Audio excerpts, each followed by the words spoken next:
பிரியமானவர்களே, ஆண்டவராகிய இயேசு கிறிஸ்துவின் நாமத்தினாலே உங்களை வாழ்த்துகிறேன். இந்த நாளிலும் நம்முடைய தியானத்திற்காக சங்கீதங்களின் புஸ்தகம் 18ஆம் சங்கீதம் 21வது வசனத்தை நான் வாசிக்கிறேன். தேவனுடைய வழிகளை கைக்கொண்டு வந்தேன், நான் என் தேவனுக்கு துரோகம் பண்ணினது இல்லை. எனக்கு அன்பானவர்களே, இந்த 18வது சங்கீதத்தை நாம் தொடர்ச்சியாக தியானித்து வருகிறோம் அல்லவா? அந்த 18வது சங்கீதத்தின் 21 முதல் 24 வரைக்கும் உள்ள வசனங்களை நாம் தொடர்ச்சியாக தியானித்து வருகிறோம்.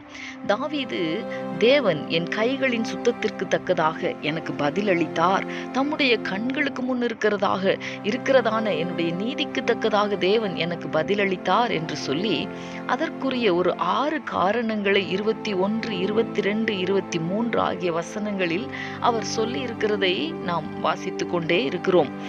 முதல் நாளிலே நாம் தியானித்தோம், தேவனுடைய வழிகளை நான் கைக்கொண்டு வந்தேன் என்று சொல்லி இருக்கிற அந்த முதல் காரணம்.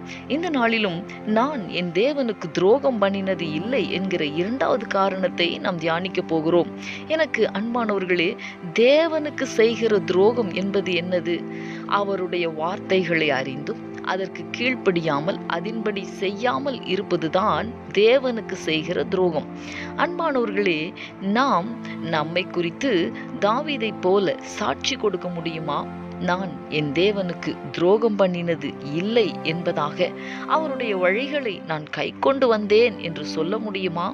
நாம் தேவனை அறிந்து அவரை தெய்வமாக ஏற்றுக்கொண்டது முதல் இந்த நாள் வரைக்கும் எல்லா கட்டளைகளையும் கற்பனைகளையும் உள்ளபடி நிறைவேற்றி வாழ்ந்து கொண்டிருக்கிறோமா? சற்று ஆராய்ந்து பார்க்கலாமே. அப்படி இல்லாவிட்டால் வருகிற நாட்களிலே நான் தேவனுடைய வழிகளை கைக்கொண்டு நடக்கவும் துரோகம் செய்யாத வாழ்க்கை வாழவும் என்னை நான் அர்ப்பணிக்கிறேன் என்று சொல்லி நாம் ஜெபிக்கலாமா? எங்களை நேசிக்கிற எங்கள் அன்பின் பரலோக தகப்பனே, ஆசீர்வாதமான இந்த நாளுக்காக உமக்கு நாங்கள் நன்றி செலுத்துகிறோம். இந்த நாளிலும் தாவீதுக்கு நீர் பதில் தந்ததற்கான காரணங்களை நாங்கள் தியானித்தோமே. நான் என் தேவனுக்கு துரோகம் பண்ணினது இல்லை, ஆகையால் தேவன் என் கைகளின் சுத்தத்திற்கு தக்கதாக தம்முடைய கண்களுக்கு முன் இருக்கிற நீதிக்கு தக்கதாக எனக்கு பதிலளித்தார் என்று சொல்லி இருக்கிற அந்த காரணத்தை நாங்கள் தியானித்தோமே. தகப்பனே, நாங்கள் எங்களுடைய வாழ்க்கையிலே உம்முடைய வழிகளை கை கொள்ளாமல் உம்முடைய வார்த்தைகளுக்கு கீழ்ப்படியாமல் உமக்கு துரோகம் பண்ணின நாட்களை கர்த்தர் எங்களுக்கு தயவாய் மன்னிப்பீராக.